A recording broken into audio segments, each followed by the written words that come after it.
السلام عليكم ورحمة الله وبركاته. إن الحمد لله نحمده ونستعينه ونستغفره ونعوذ بالله من شرور أنفسنا ومن سيئات أعمالنا. من يهده الله فلا مضل له ومن يضلل فلا هادي له، وأشهد أن لا إله إلا الله وحده لا شريك له، وأشهد أن محمدًا عبده ورسوله. يا أيها الذين آمنوا اتقوا الله حق تقاته ولا تموتن إلا وأنتم مسلمون. يا أيها الناس اتقوا ربكم الذي خلقكم من نفس واحدة وخلق منها زوجها وبث منهما رجالا كثيرا ونساء، واتقوا الله الذي تساءلون به والأرحام إن الله كان عليكم رقيبا. يا أيها الذين آمنوا اتقوا الله وقولوا قولا سديدا يصلح لكم أعمالكم ويغفر لكم ذنوبكم، ومن يطع الله ورسوله فقد فاز فوزا عظيما. أما بعد، فإن خير الحديث كتاب الله، وخير الهدي هدي محمد صلى الله عليه وسلم، وشر الأمور محدثاتها، وكل محدثة بدعة، وكل بدعة ضلالة، وكل ضلالة في النار. أعوذ بالله السميع العليم من الشيطان الرجيم من همزه ونفخه ونفسه.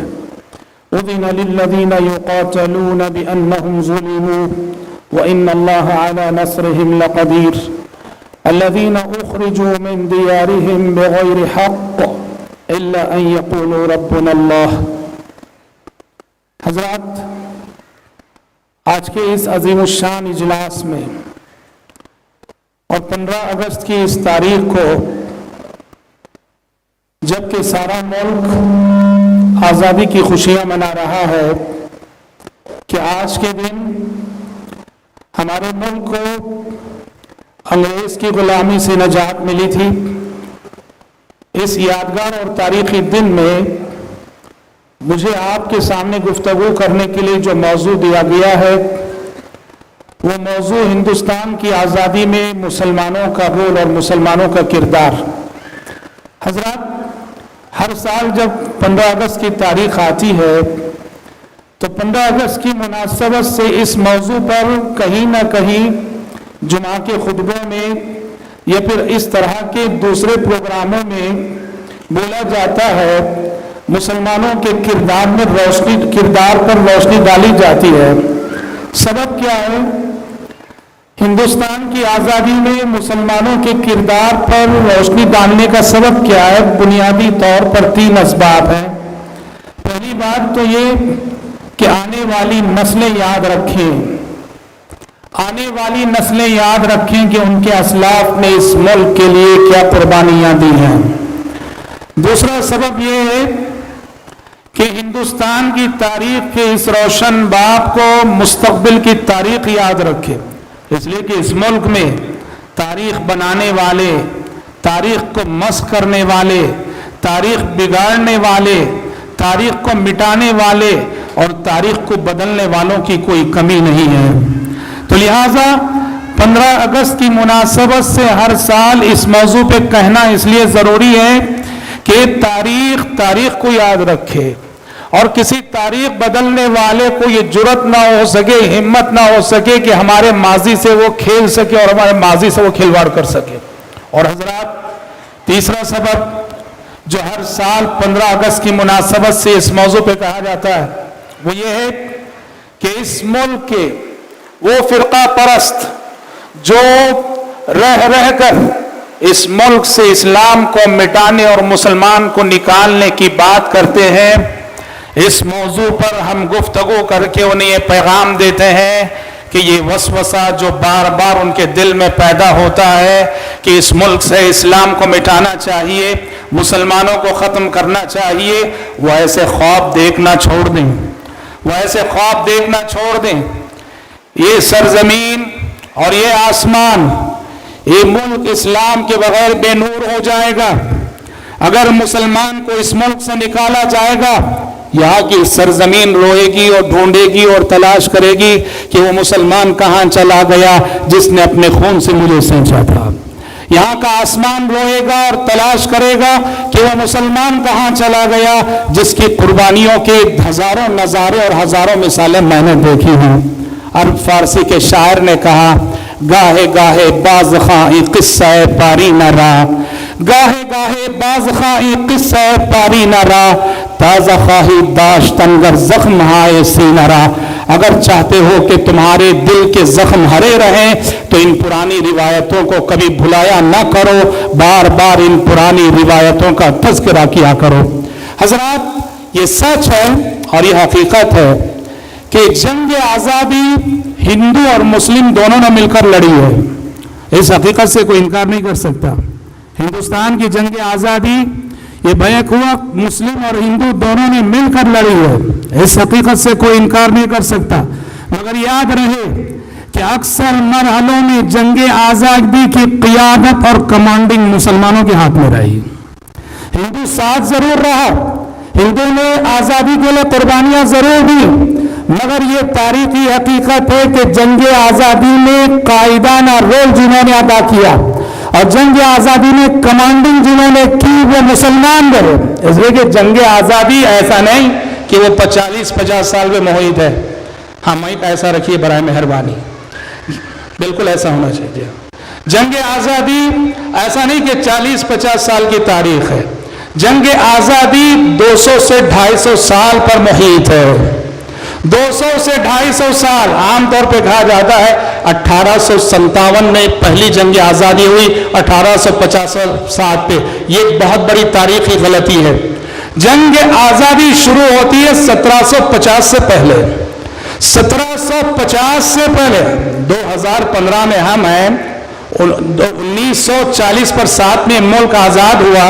کہا یہ جاتا ہے کہ 1857 میں جنگ آزادی شروع ہوئی، غلط بات ہے، اس سے 1 صدی پہلے 1750 سے پہلے جنگ آزادی شروع ہو گئی۔ اس طرح جنگ آزادی کی تاریخ 200 سے 250 سال پر محیط ہے۔ اور جیسا کہ ہم نے کہا قائدانہ رول مسلمانوں نے ادا کیا۔ کیوں ادا کیا؟ اس لیے کہ انگریز کا پہلا ٹارگٹ مسلمان تھے۔ انگریز نے اس ملک سے جو حکومت چھینی مسلمانوں سے چھینی۔ ایسٹ انڈیا کمپنی کے حوالے سے کاروبار کے لیے انگریز داخل ہوا اور داخل ہو کر دھیرے دھیرے اس ملک کے تخت و تاج پہ قبضہ کیا۔ تو انگریز نے جن سے حکومت لی، اپنا اقتدار چھینا، وہ مسلمان تھے۔ انگریز کا پہلا ہدف مسلمان، پہلا ٹارگٹ مسلمان۔ اور یہی وجہ ہے کہ جہاد آزادی کے سلسلے میں ابتدائی کوششیں جتنی بھی ہوئی وہ سب مسلمانوں کی جانب سے ہوئی۔ جنگ آزادی کا سور اس ملک میں مسلمانوں نے پھونکا ہے، یہ ملک یاد رکھے۔ جنگ آزادی کا سور اس ملک میں مسلمانوں نے پھونکا ہے۔ اس ملک کا مورخ ہنٹر لکھتا ہے کہ انگریز 3 کتابوں سے بہت ڈرتا تھا۔ 3 کتابیں ایسی تھیں ان کا نام سن کر انگریز کام جاتا تھا، بڑا ڈر تھا اس کو۔ ہنٹر لکھتا ہے پہلی کتاب تھی سید اسماعیل شہید رحمت اللہ علیہ کی تقویت الایمان، سید اسماعیل شہید رحمت اللہ علیہ کی تقویت الایمان۔ دوسری کتاب تھی سید احمد شہید رحمت اللہ علیہ کی ملفوظات سید احمد، اور تیسری کتاب تھی شرح وقایہ کا کتاب الجہاد۔ ہنٹر لکھتا ہے کہ انگریز کو ان 3 کتابوں سے بڑا ڈر رہا۔ تقویت الایمان میں کیا؟ تقویت الایمان میں کہیں جہاد کی بات نہیں، تقویت الایمان میں شرک کے خلاف علم بغاوت بلند کیا گیا، عقائد کو صحیح کرنے کی تعلیم دی گئی ہے، توحید کے تقاضوں پہ بحث کی گئی ہے۔ انگریز سمجھتا تھا کہ جس کے پاس عقیدہ توحید ہو یہ دنیا کی سب سے بڑی طاقت ہے، اور ہمارے لیے سب سے بڑا مسئلہ وہی طبقہ بنے گا جس کے عقائد شرک سے پاک ہو۔ اس لیے تقویت الایمان سے انگریز کو بڑا ڈر تھا، ملفوظات سید احمد سے بڑا وہ ڈرتا تھا، اور شرح وقایہ کے کتاب الجہاد سے بڑا ڈرتا تھا ہنٹر کی شہادت کے مطابق۔ حضرات، جیسا کہ ہم نے کہا چونکہ حکومت مسلمانوں سے چھینی گئی تھی، مسلمانوں کے اقتدار پہ وہ ڈاکر ڈال رہا تھا، اس لیے جتنی ابتدائی کوششیں اس ملک میں ہوئی وہ سب مسلمانوں کی جانب سے ہوئی۔ اور تاریخ کہاں سے شروع ہوتی ہے؟ یہ غلطی نہ کرنا کہ آزادی کی تاریخ کو 1857 سے شروع کریں، یہ غلطی نہ کرنا۔ یہ سیاسی غلطی ہو سکتی ہے، یہ غلطی سیاست دان کر سکتے ہیں، ہم یہ غلطی نہیں کریں گے۔ ہم جنگ آزادی کی تاریخ کو کہاں سے شروع کرتے ہیں؟ شاہ ولی اللہ محدث دہلوی رحمۃ اللہ علیہ سے، شاہ ولی اللہ محدث دہلوی رحمۃ اللہ علیہ سے شروع کرتے ہیں۔ شاہ ولی اللہ محدث دہلوی رحمۃ اللہ علیہ نے سب سے پہلے انگریز کے خلاف ذہن سازی کا کام شروع کیا، اور شاہ ولی اللہ کی وفات کے بعد شاہ ولی اللہ یہ جذبہ وراثت میں اپنے فرزندوں میں دے گئے، اور اس ملک میں سب سے پہلے انگریز کے خلاف جہاد کا فتویٰ دینے والے شاہ ولی اللہ کے فرزند عبدالعزیز رحیم آبادی محدث دہلوی رحمۃ اللہ علیہ۔ اور پھر 1750 میں مرشد آباد اور بنگال میں علی وردی خان جو سراج الدولہ کے نانا تھے، 1750 میں علی وردی خان سراج الدولہ کے نانا نے انگریز سے لوا لیا، اور اس کے بعد 1799 میں جنوبی ہندوستان میں شیر میسور ٹیپو سلطان ان کے والد حیدری انہوں نے انگریز سے جو ہے لوا لیا۔ 1799 کے بعد 1825 میں تحریک شہیدین سید اسماعیل شہید رحمۃ اللہ علیہ اور سید احمد شہید رحمۃ اللہ علیہ کی تحریک نے اور پورے ملک میں آزادی کی جنگ آزاد جہاد کی روح پھونک دی، اور تحریک شہیدین کے نتیجے میں سارا ملک اور سارے ملک کے مسلمانوں کے اندر انگریز سے جہاد کرنے کا جذبہ پیدا ہو گیا۔ اور حضرات سچ ہے کہ ہم نے ہمیشہ سے شکست کھائی ہے اپنوں سے، غیر نے ہمیں شکست نہیں دی ہے، ہم نے ہمیشہ اپنوں سے شکست کھائی ہے، ہم نے ہمیشہ ان منافقوں سے شکست کھائی ہے جو ہماری صفوں میں رہتے ہوئے گھر کا بھیدی لنکا ڈھائے کا کردار ادا کرتے ہیں۔ 1940 میں ملک آزاد ہوا، اس ملک کی آزادی پہ صرف 60-70 سال گزرے ہیں۔ یہ ملک یقین کرو 150 سال پہلے آزاد ہو گیا ہوتا، یہ ملک 200 سال پہلے آزاد ہو گیا ہوتا اگر بنگال میں سراج الدولہ کے ساتھ میر جعفر کی بغاوت نہ ہوتی، اگر سعود میں ٹیپو سلطان کے ساتھ میر صادق کی بغاوت نہ ہوتی، اگر بہار میں بیگم حضرت محل کے ساتھ نیپال کے گرکوں کی گورکھوں کی بغاوت نہ ہوتی، اگر تحریک شہیدین کے ساتھ افغانستان کے سرحد کے پٹھانوں کی بغاوت نہ ہوتی تو آزادی کا سورج 200 سال پہلے طلوع ہو گیا ہوتا۔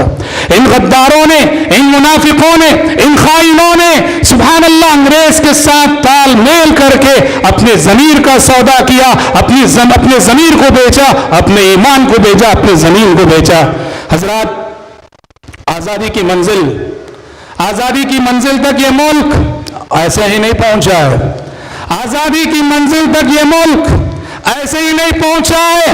آزادی کا یہ راستہ، یا آزادی تک اس ملک کا مسلمان یا اس ملک کا ہندوستانی، یاد رکھیے آزادی کی منزل تک پہنچنے کے لیے خون کے دریا اس نے طے کیے ہیں، خون کے دریا اس نے طے کیے ہیں، قید و بند کی صعوبتیں اس نے برداشت کی ہیں، قید و بند کی صعوبتیں اس نے جھیلی ہیں، کالا پانی کی آزمائش کا سامنا کیا ہے، تختہ دار پہ چڑھائے گئے ہیں، جائیدادیں ضبط کی گئی ہے، اور 200 سال کی یہ تاریخ لہو سے بھری ہوئی تاریخ ہے، 200 سال کی یہ تاریخ خون سے رنگین تاریخ ہے۔ اللہ اکبر، تاریخ بتاتی ہے کہ جب کبھی تختہ دار نے پکارا، جب کبھی امتحانات نے پکارا، اس ملک کی آزادی کے لیے سب سے پہلے سینہ سپر ہو کر کھڑے ہونے والا اس ملک کا مسلمان تھا۔ اس ملک کی آزادی کی راہ میں جب بھی آزمائشوں نے دعوت دی، امتحانات نے پکارا، اس ملک کے مسلمان نے کبھی قدم پیچھے نہیں ہٹایا بلکہ سینہ تان کر آگے بڑھتا رہا۔ یہ کہتے ہوئے شاعر کی زبان میں سرفروشی کی تمنا اب ہمارے دل میں ہے، سرفروشی کی تمنا اب ہمارے دل میں ہے، دیکھنا ہے زور کتنا بازوئے قاتل میں ہے، اے شہید ملک و ملت میں تیرے اوپر نثار، اے شہید ملک و ملت میں تیرے اوپر نثار، اب تیری ہمت کا چرچا غیر کی محفل میں ہے، کھینچ کر لائی ہے سب کو قتل ہونے کی امید، کھینچ کر لائی ہے سب کو قتل ہونے کی امید، عاشقوں کا آج جم کر کوچہ قاتل میں ہے، وقت آنے دے بتا دیں گے تجھے اے آسماں، وقت آنے دے بتا دیں گے تجھے اے آسماں، ہم ابھی سے کیا بتائیں کیا ہمارے دل میں ہے، خون سے کھیلیں گے ہولی، خون سے کھیلیں گے ہولی، گر وطن مشکل میں ہے، سرفروشی کی تمنا اب ہمارے دل میں ہے۔ کلام ایک شاعر کا ہے، الفاظ ایک شاعر کے ہیں، مصرے ایک شاعر کے ہیں، اشعار ایک شاعر کے ہیں، جذبات سارے ہندوستانی مسلمانوں کے اور مجاہدین آزادی کے ہیں، احساسات سارے ہندوستانی مسلمانوں کے اور مجاہدین آزادی کے ہیں۔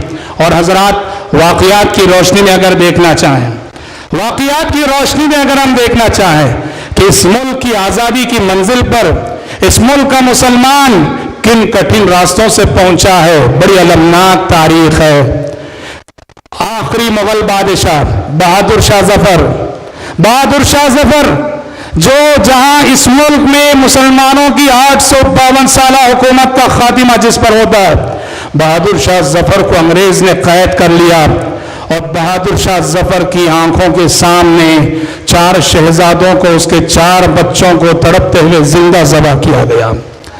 4 بچوں کو، 4 شہزادوں کو، ناز و نیم میں پلے ہوئے شہزادوں کو بہادر شاہ ظفر کی نظروں کے سامنے زندہ ذبح کیا گیا اور رنگون کے قید خانے میں اسے قید کر دیا گیا۔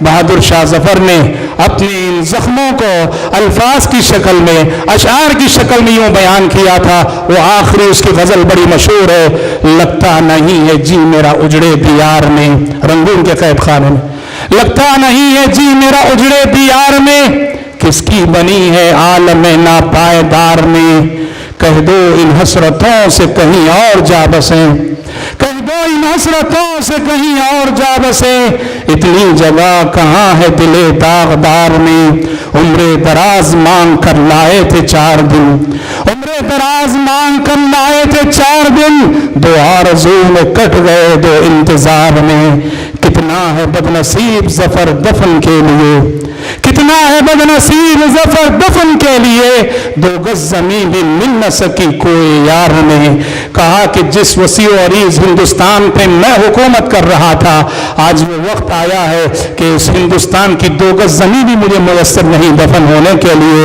کتنا ہے بدنصیب ظفر دفن کے لیے، 2 گز زمین بھی مل نہ سکی کوئی یار نے۔ حسرت موہانی اردو ادب کے مشہور شاعر، حسرت موہانی کو انگریز سے بغاوت کے جرم میں قید کر دیا گیا اور قید با مشقت کی سزا دی گئی، چکی پیسنے کی سزا دی گئی۔ انگریز کی مار کھا کے ان کے ہاتھ پھٹ چکے تھے، ان کی انگلیاں خون سے بہہ رہی تھی، جیل کے وارڈن سے کوئلہ لے کر کولسا لے کر کوئلہ لے کر قید خانے کی دیواروں پہ انہوں نے اشعار لکھے، کہا ہے مشق سخن جاری چکی کی مشقت بھی، ہے مشق سخن جاری چکی کی مشقت بھی، ایک طرف تماشا ہے حسرت کی طبیعت بھی، کہا کہ کیسی زندگی ہے کہ چکی بھی پیس رہا ہو اور اشعار بھی کہہ رہا ہو، ہے مشق سخن جاری چکی کی مشقت بھی، ایک طرف تماشا ہے حسرت کی طبیعت بھی۔ حضرات، علماء صادق پور کے تذکرے کے بغیر جہاد آزادی کی تاریخ ناقص ادھوری ہے۔ علماء صادق پور، یہ کون ہے؟ صادق پور پٹنہ کا ایک محلہ تھا، پٹنہ کا پرانا نام عظیم آباد تھا، اس کا ایک محلہ تھا صادق پور کے علماء جو کہ پورے خاندانی اہل حدیث تھے، اس خاندان کو یہ شرف اور اعزاز پہنچتا ہے اور رہتی دنیا تک یہ ملک جب تک باقی رہے گا اس خاندان کے علماء کی خدمات کو فراموش نہ کر سکے گا۔ اس خاندان کے علماء صادق پور نے پوری 1 صدی تک علم جہاد بلند رکھا۔ 1750 سے 1857 کی جنگ تک علماء صادق پور پوری 1 صدی انگریز سے لڑتے رہے۔ ہر مرنے والا اپنی اولاد کو وصیت کر کے جاتا کہ کبھی علم جہاد کو گرنے نہ دینا، جہاد کے جھنڈے کو گرنے نہ دینا، جب تک کہ انگریز کی غلامی سے اس ملک کو آزادی نصیب نہ ہو جائے۔ اور آپ کو معلوم ہے پٹنہ میں علماء صادق پور کے محلے میں عید کا دن آیا، کیسا آیا؟ عید کے دن جب سارے مسلمان خوشی منا رہے ہیں، انگریز بلڈوزر لے کر آیا اور پورا صادق پور کا محلہ، سارے صادق پور کے محلے پر بلڈوزر چلا دیا گیا، انہیں بے گھر کر دیا گیا۔ صادق پور میں کوئی گھر نہ بچا، کوئی محلہ نہ بچا، پورے علماء صادق پور کے گھروں کو بلڈوزروں سے مسمار کر دیا گیا۔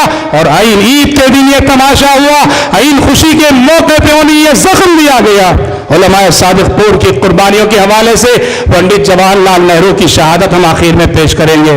حضرات، کالا پانی، اللہ اکبر، کیا ہے کالا پانی؟ جزیرے انڈمان نکوبار میں جو بے آباد جزیرے تھے، انگریز نے قید خانے بنا رکھے تھے، جیل بنا رکھے تھے، اور وہاں کالا پانی کی سزا دی جاتی تھی، اور انگریز نے مجاہدین آزادی کو جو سب سے بڑی سزائیں دی وہ کالا پانی کی سزا ہے۔ اس سے بڑی کوئی اور سزا نہیں۔ پھانسی کی سزا میں تھوڑی دیر کی تکلیف میں انسان ختم ہو جاتا ہے۔ کالا پانی کی سزا انگریز کی سب سے خطرناک سزا تھی، اور ہندوستان کی تاریخ یاد رکھے، کالا پانی کی سزا انگریز نے جن کو بھی دی، 95% وہ سب مسلمان تھے، 95% سب مسلمان تھے۔ غیر مسلم کالا پانی کی سزا پانے والے بمشکل 5 سے 10% تھے۔ کالا پانی کی سزا پانے والے سب مسلمان تھے، اور ان میں بھی خصوصیت کے ساتھ علماء اہل حدیث، علماء صادق پور کو انگریز نے کالا پانی کی سزا دی۔ مولانا جعفر تھانیسری رحمۃ اللہ علیہ، مولانا ولایت علی رحمۃ اللہ علیہ، مولانا یحییٰ علی رحمۃ اللہ علیہ، یہ وہ نام ہے علماء صادق پور میں جنہوں نے کالا پانی کی سزا پائی۔ اور ایک ایسی سزا تھی، جانتے ہیں، یہ اتنی مشکل سزا تھی کہ بعض ہندوؤں کی ہمت جواب دی گئی۔ ایک بہت ہی نمایاں نام مجاہدین آزادی میں جو برہمن تھے، ویر ساورکر، انگریز نے کالا پانی کی سزا دی 1920 کے قریب تقریباً۔ کالا پانی کو جب دیکھا تو ان کا حوصلہ جواب دے گا، ہمت جواب دی۔ وہیں سے ویر ساورکر نے انگریز کو 3 خطوط لکھے، کہا کہ اگر آپ مجھے اس سزا سے نجات دے دیں گے میں آپ کا وفادار بن جاؤں گا، اور اب جو مجاہدین آزادی ان کے خلاف کام کروں گا۔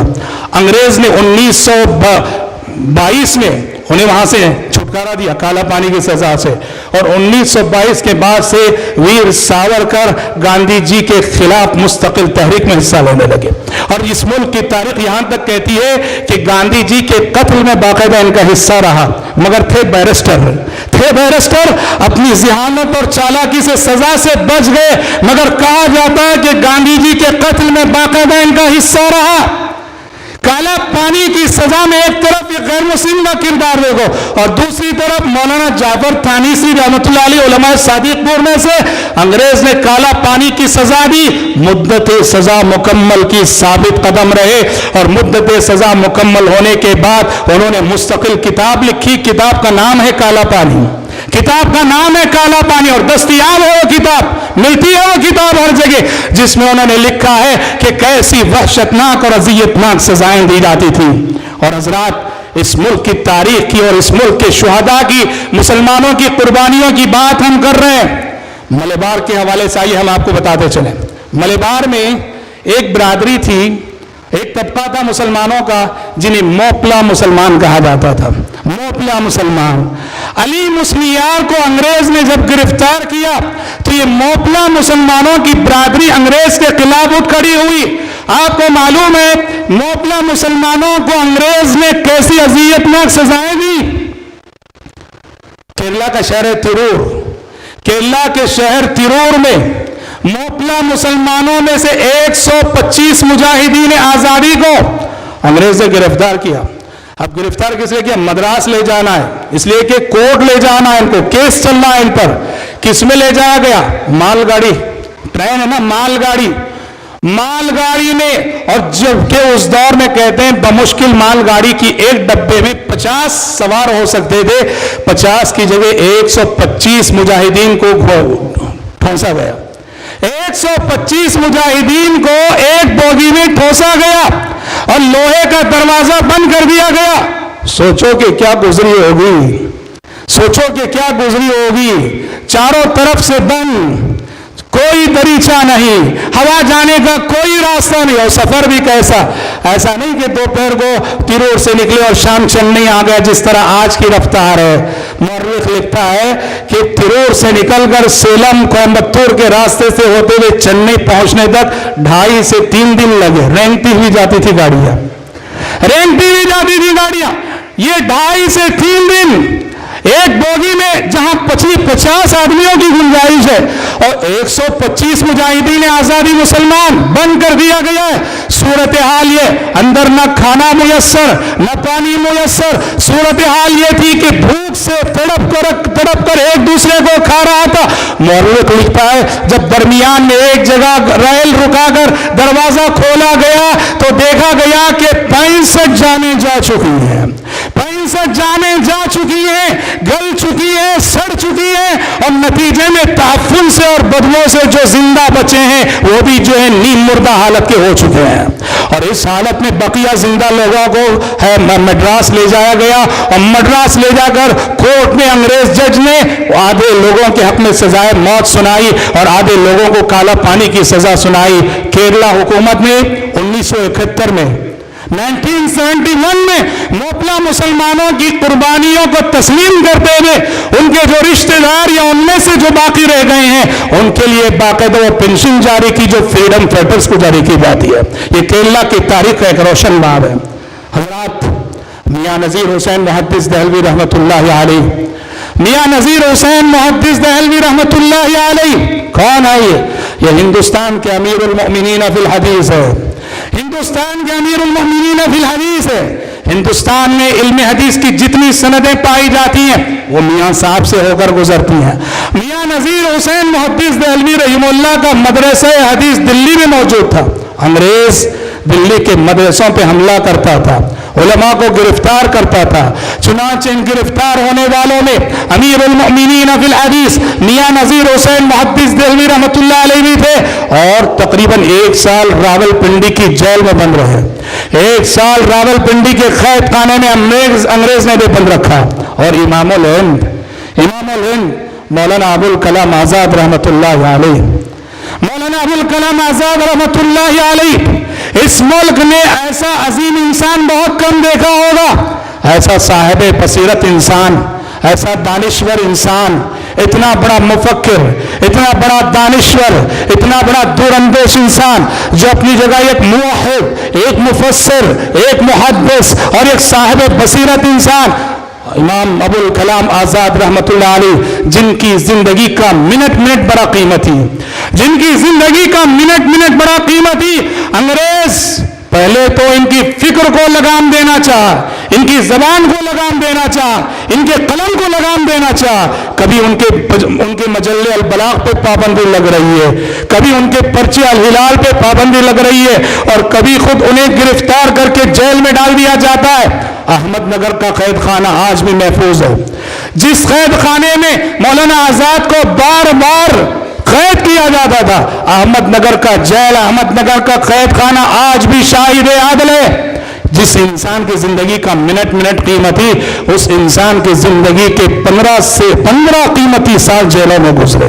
15 سال کا عرصہ امام الہند مولانا ابوالکلام آزاد رحمۃ اللہ علیہ نے قید خانے میں گزارا. اور حضرات, مجاہدین آزادی کی بات ہم کر رہے ہیں, مجاہدین آزادی بہت ہیں, بہت سے ایسے ہیں جنہیں تاریخ فراموش کر چکی ہے, جنہیں تاریخ بھلا چکی ہے. چونکہ ہم بنگلور میں پروگرام کر رہے ہیں, بنگلور میں ہمارا پروگرام ہو رہا ہے, آئیے میں آپ کو بنگلور کی ایک شخصیت سے تعارف کراتا چلو.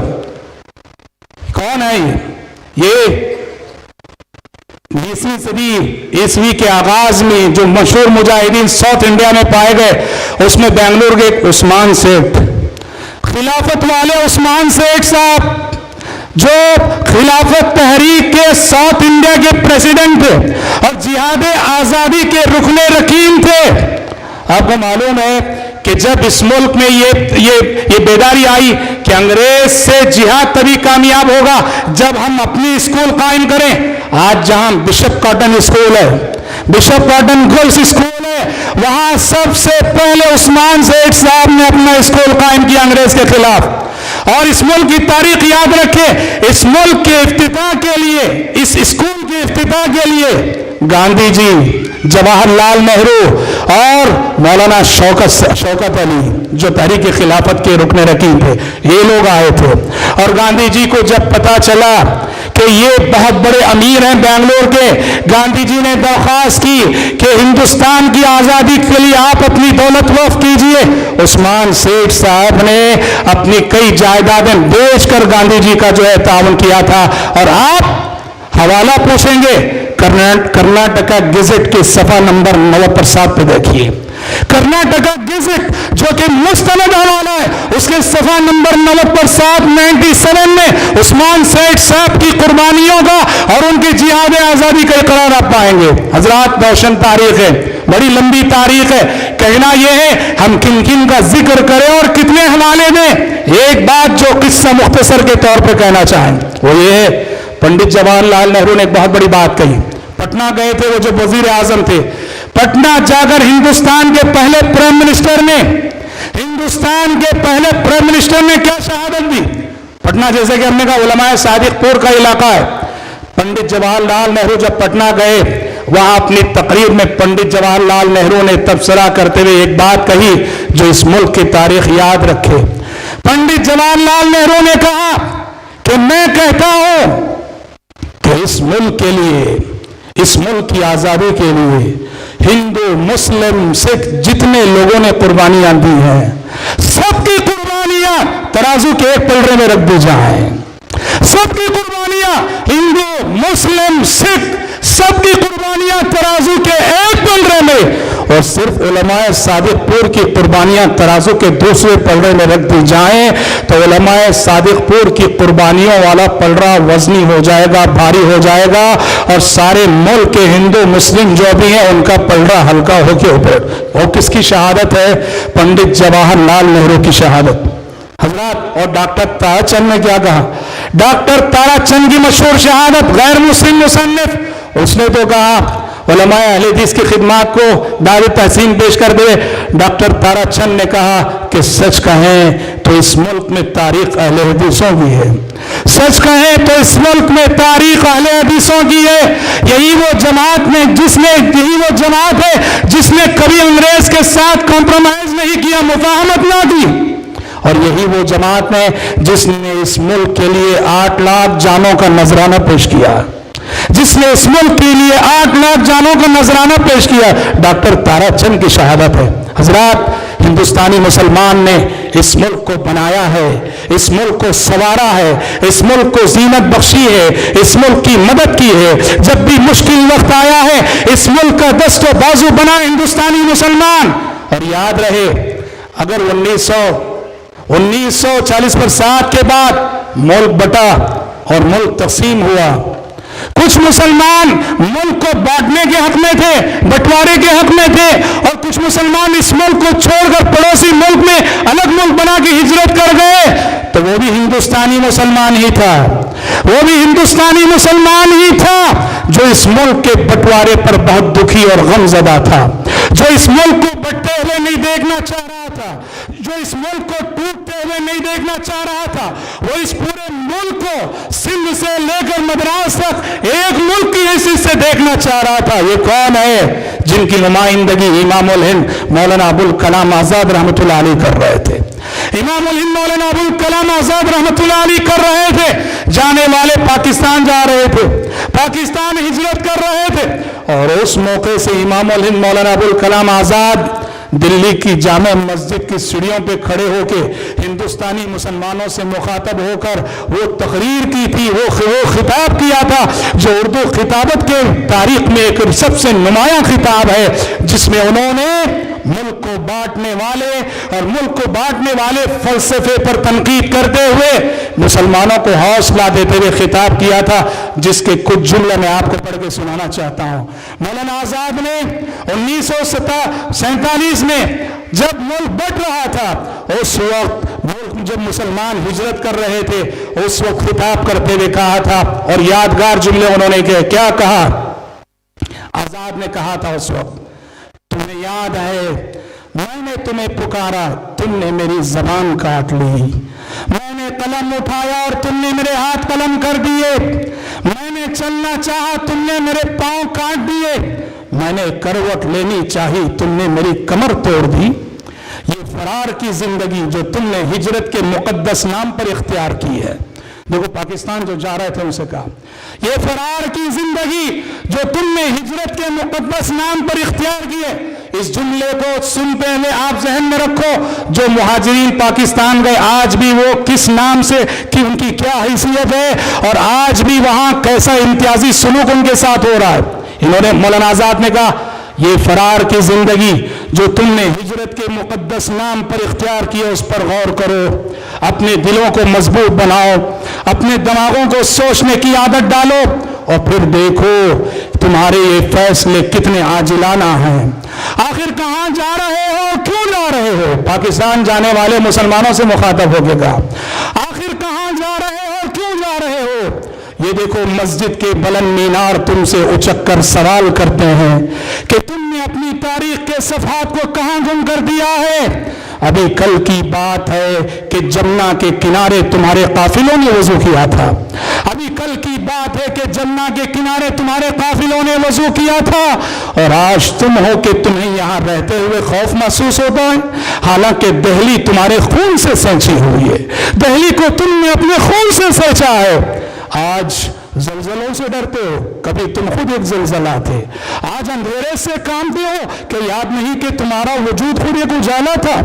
یہ بادلوں نے میلا پانی برسایا ہے اور تم نے بھیگ جانے کے خدشے سے اپنے پینچے چڑھا لیے، وہ تمہارے ہی اسلاف تھے جو سمندروں میں اتر گئے، پہاڑوں کی چھاتیوں کو رون ڈالا، بجلیاں آئیں تو ان پر مسکرا دیے، بادل گرجے تو قہقہوں سے جواب دیا، سرسر اٹھی تو اس کا رخ پھیر دیا، آندھیاں آئیں تو ان سے کہا کہ تمہارا راستہ یہ نہیں۔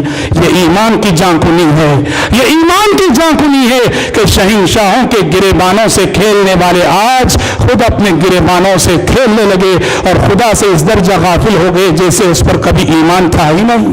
حضرات، امام الہند کا یہ خطاب بنگلہ دیشیوں کے لیے کوئی اہمیت نہیں رکھتا ہوگا، پاکستانیوں کے لیے کوئی اہمیت نہیں رکھتا ہوگا، امام الہند کا یہ خطاب ہندوستانی مسلمان کے لیے ایک سنگ میل، ایک مشعل راہ ہے۔ اس کا نچوڑ اور خلاصہ اگر میں اپنی زبان میں کہوں، انہوں نے جانے والوں سے یہ کہنا چاہا تھا کہ اس تقسیم سے، ملک کے بٹنے سے یہ ہوگا کہ ہندوستان میں رہنے والا مسلمان کمزور ہو کر رہ جائے گا، ہندوستان میں رہنے والا مسلمان بے وزن ہو کر رہ جائے گا، ہندوستان میں رہنے والا مسلمان بے قیمت ہو کر رہ جائے گا۔ اور آج تاریخ ہم وہ انجام دیکھ رہے ہیں اور مستقبل بھی بتائے گا۔ امام الہند کی وہ بصیرت، وہ دور اندیشی تھی کہ آنے والے ہم یہ کہنا چاہتے ہیں آزادی کے حوالے سے، یہ جو خطاب ہے اس خطاب کے حوالے سے اس ملک کی حکومتیں یاد رکھیں، اس ملک کی تاریخ یاد رکھیں کہ اس ملک ہندوستان نے اس ملک کے لیے کیسی قربانیاں دی ہیں۔ بہت بڑی احسان فراموشی ہوگی اور ناقدری ہوگی اگر اس ملک کے مسلمان کی قربانیوں کو فراموش کیا جائے۔ اس ملک کا مسلمان آج انصاف چاہتا ہے، انصاف چاہتا ہے، اس ملک کا مسلمان چاہتا ہے یہاں کی حکومتوں سے، یہاں کی عدالتوں سے کہ فیصلے سب کے حق میں ایک جیسے ہو، مسلمان ہو تو الگ فیصلہ، غیر مسلم ہو تو الگ فیصلہ۔ یہ ناانصافی اس ملک کی مسلمان کو تکلیف دیتی ہے، اس ملک کے مسلمان کو غمزدہ کرتی ہے، اس ملک کے مسلمان کو اس کے حقوق دیے جائیں اور اس کے ساتھ انصاف کیا جائے۔ اس ملک کا مسلمان، اور ہم اپنے نوجوانوں کو بھی پیغام دینا چاہتے ہیں، یہ ملک ہمارا ملک ہے، یہ ملک ہمارا ملک ہے، اسے غیر کا ملک نہ کہو۔ ہم اقلیت میں ہیں صحیح، لیکن اس ملک میں 1400 سال سے رہتے ہیں، لہٰذا اس ملک کے سلسلے میں بغاوت کے جذبات نہ رکھو، بغاوت کے جذبات نہ رکھو، اس ملک میں بغاوت کے جذبات نہ رکھو اور باغیانہ تحریکوں کا ساتھ نہ دو۔ جیسے تم نے ماضی میں اس ملک کو بنایا، آئندہ بھی بناؤ، جیسے تم نے ماضی میں اس ملک کو سنوارا، آئندہ بھی اس ملک کو سنوارو، جیسے تم نے ماضی میں اس ملک کے لیے قربانیاں دی، مستقبل میں بھی اس ملک کے لیے قربانیاں دو۔ اس ملک میں معمار بن کر رہو، تخریب کار نہیں، اس ملک کو بنانے والے بن کر رہو، بگاڑنے والے نہیں۔